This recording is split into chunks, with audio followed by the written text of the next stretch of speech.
নমস্কার বন্ধুরা, আজ এই বিশেষ দিনে আমি চলে এসেছি মা নাচিন্দা মন্দিরে। আপনারা অনেকেই জানেন যে কোনো নতুন কাজ শুরু করার আগে মায়ের আশীর্বাদ নেওয়া উচিত। আমিও তার ব্যতিক্রম নই। আজ আমি একটি নতুন পথ চলা শুরু করতে যাচ্ছি। এটা হচ্ছে মেদিনীপুর থেকে চিংড়ি মাছ নিয়ে এসে ব্যবসা করা।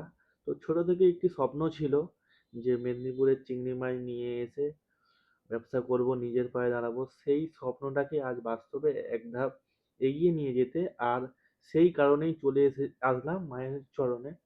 তো প্রণাম জানালাম। বন্ধুরা, জীবন কখনো সহজ হয় না। অনেক বাধা আসে, অনেক সময় মনে হয় সবকিছু ছেড়ে ছুড়ে দিয়ে চলে যাই, কিন্তু তখনই দরকার বিশ্বাস, নিজের উপর আর ঈশ্বরের উপর। আমি মনে করি যদি মন থেকে পরিশ্রম করা যায় আর মায়ের আশীর্বাদ থাকে, তাহলে কোনো কিছুই অসম্ভব নয়। এই মন্দিরটা শুধু একটি মন্দির নয়, ঠিক আছে? এটা আমাদের সবার বিশ্বাসের একটি কেন্দ্র। অনেক দূর দূরান্ত থেকে মানুষ আসেন এই মন্দিরে। অনেক দূর দূরান্ত থেকে গাড়ি আসে এই মন্দিরে পুজো দেওয়ার জন্য মায়ের কাছে।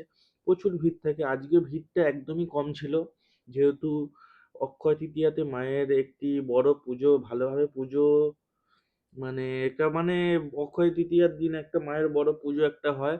তো প্যান্ডেল ফ্যান্ডেল হচ্ছিল। তো আমরা গেলাম, পুজো দিলাম।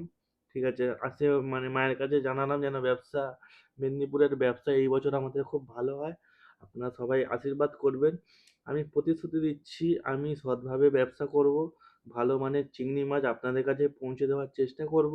আপনারা যদি পাশে থাকেন তাহলে এই ছোট্ট উদ্যোগটি একদিন বড় হয়ে উঠবে। হ্যাঁ, আমাদের কোম্পানির নাম মা গঙ্গা ফিশ এজেন্সি। আর একটা কথা বলি বন্ধুরা, জীবনে কিছু করতে হলে কখনো দেরিতে করব, আজকে নয় কালকে করব, এটা কোনোদিনও ভাববে না। ঠিক আছে, আমি আজকে থেকে শুরু করলাম। আপনারাও আপনার স্বপ্নের দিকে এক ধাপ এগিয়ে যান। ভিডিওটা ভালো লাগলে লাইক কমেন্ট শেয়ার করে পাশে থেকো বন্ধুরা। ঠিক আছে, তো তোমাদের আশীর্বাদ আমাকে ব্যবসা আরো উন্নত করবে। ঠিক আছে, শেষে আবার মা নাচিন্দার কাছে প্রার্থনা জানাই যে আমার সকল ফেসবুক ইউটিউব বন্ধুরা যেন ভালো থাকে, সুস্থ থাকে। ঠিক আছে, তো ভালো লাগলে লাইক কমেন্ট শেয়ার করবে। আর ভালো না লাগলে তাহলে আর কি করা যাবে, কিছু করার দরকার নেই। দেখা হবে অন্য কোনো ব্লগে, অন্য কোনো ভাবে। ভালো থাকবে বন্ধুরা, টাটা।